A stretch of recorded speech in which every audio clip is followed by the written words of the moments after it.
everyone. Welcome to my home. My name is Jessica Tiarina, and I am going to do a live demo of a skillet cornbread for you guys today.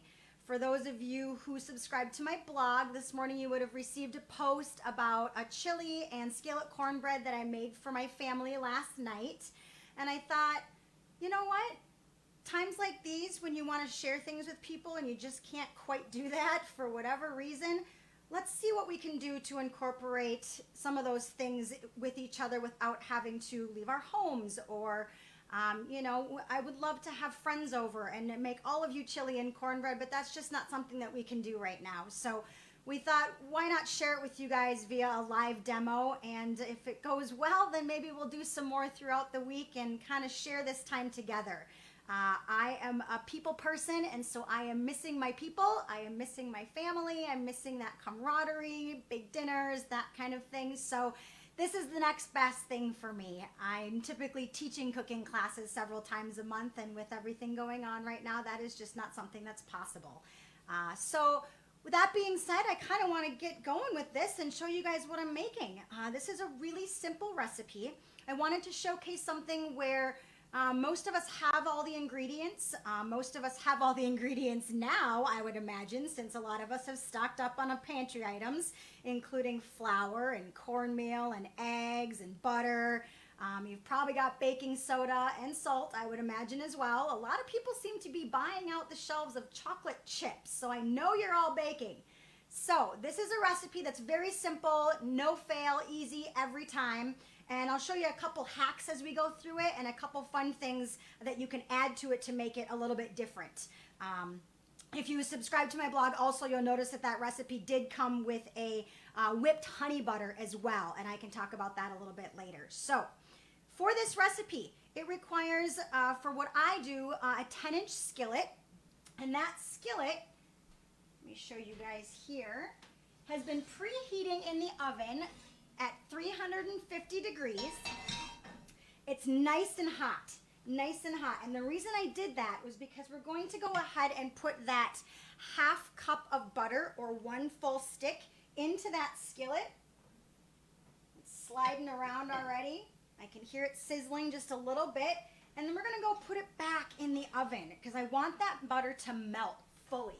And it's the best way to kind of grease your pan ahead of time anyways. And then we're going to let that sit there for a while. We're going to go ahead and mix all the dry ingredients of the cornbread, and we'll talk a little bit more of some of the things that we can do to spice that cornbread up. So the cornbread recipe also calls for 1 cup of buttermilk. I don't know about you guys, but I don't always have buttermilk in my fridge. I have buttermilk in my fridge if I want to make buttermilk pancakes. But even then, sometimes I have to make stuff up and I have to go with what I have. Right now is not a good time for us to run out to the store for one item. So in order to make buttermilk, if you don't have it, it's also called sour milk. We're going to use 1 cup of milk like the recipe calls for, and a half of a lemon. So by putting that half lemon juice in there, you're putting an acid into the milk, which is going to sour it. It's going to make it and turn it into a buttermilk. Now I know you guys can't quite see how this affected the milk, but immediately it curdled. And that's exactly what you want. Your buttermilk is a sour milk. You can kind of see it sticking to the edges there. It's a little bit curdled. That's perfect. And if you have a dairy allergy, you can certainly go for something like a plant-based milk or a nut-based milk. This is actually almond milk, and it curdles just fine. I don't know if that's a good thing, but that's what we're doing today. So we're going to let that settle until we need to use it. We're going to go ahead and pull out the cornmeal. So the recipe calls for 1 cup of cornmeal. Substitutions, you can use polenta, you can use masa, you can use more flour with a little bit of masa and a little bit of polenta, whatever you've got on hand. Coarse ground cornmeal, fine ground cornmeal, whatever you want to use. You just notice, or you'll just have to realize that the outcome of the final product is going to be either more coarse or more fine, more cakey, more dense, but all of those things. So we're going to have the 1 cup of cornmeal. We're going to add 2/3 cup of sugar. We will add 1 cup of all-purpose flour. This is where you can substitute a gluten-free flour as well. I would ask that you put just about a 1/4 cup more of your gluten-free flour in there, and possibly 1 more egg. Because there is no gluten in there, you're going to need something to help bind it all together, and that's partly what those eggs do in there, along with the gluten in that all-purpose flour. So we're going to go ahead and mix those dry ingredients. We've also got some baking soda, which is a 1/2 teaspoon, and a 1/2 teaspoon of salt. I use coarse ground kosher salt. You can use whatever kind of salt you use. If you're going to use a table salt, like an iodized small grain table salt, just know that that is going to be a much stronger salt in flavor, so you might want to use a little bit less. We're going to mix that up all together here, nice and mixed, kind of make it look like a mealy mix there for you guys.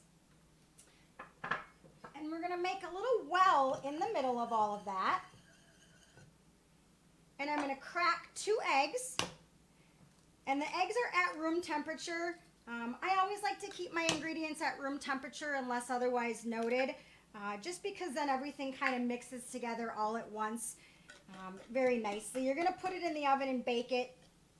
It's all going to end up looking pretty close to the same anyways, but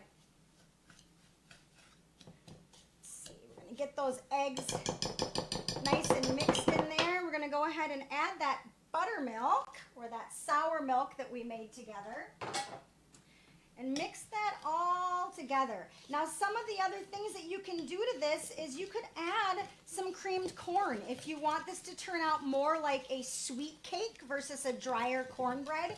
You could add a 1/4 cup of creamed corn to this. I also, just for a little bit of added texture, sometimes like to add about a 1/2 cup, 3/4 cup of roasted corn. Gives it a little bit of a nice color when you bite into it and cut it and serve it as well. And then we're going to go ahead and check on that butter. Oh yeah, look at that. Nice and melted, wonderful. So we're going to make sure that we tip this a little bit. We're going to coat the sides so that cornbread doesn't stick as it bakes. And then we're going to go back to the bowl and we're going to dump that melted butter right in there. We're going to mix that all together. Now just be careful when you're mixing that because that butter is going to be very hot and you don't want that to splash up. Sometimes I can be a messy cook. Just ask my boyfriend. So we'll get this all mixed up. Those nice corn chunks are in there. All right. I'm going to go ahead and dump that right into the skillet here. Okay.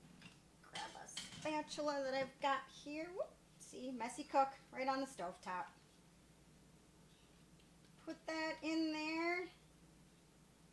Should fill up nicely and it will expand a little bit while it's in the oven. So now another thing you can do at this time is you can go ahead and sprinkle a little salt on top. You can sprinkle a little bit brown sugar. I sometimes I have a spice line called Tiarina Global Spices, and sometimes I like to put a little bit of my carnitas spice on top. It's a little spicy, not too much, but it gives it that pop of color. It's a little bit of pop of color, so it's going to be really pretty once it's baked and kind of layers in together with all of that batter. So we're going to go ahead and stick that in the oven there. That's going to go at a 300 to 375 to 400, depending on your oven degrees. Oven for about 20 to 25 minutes. I found out last night that it takes about 25 minutes and it's perfect. It's going to be golden brown around the edges, nice and fluffy in the top. The magic of television. Oh my gosh, it's the fastest oven I've ever seen. So this is the final product. It looks like it did cave in a little bit there. Maybe that's just some air pockets that just kind of bubbled up as it was baking. That's okay, not a big deal. Maybe you can eat those slices, doesn't matter. Taste testing, you know, quality control. So what you're gonna do now is just kind of, there we go. Oh, that's absolutely beautiful. Cut that into a beautiful triangle here. You can cut it into squares if you want. I like my pizza in squares, but I like my cornbread in triangles. Weird, I know.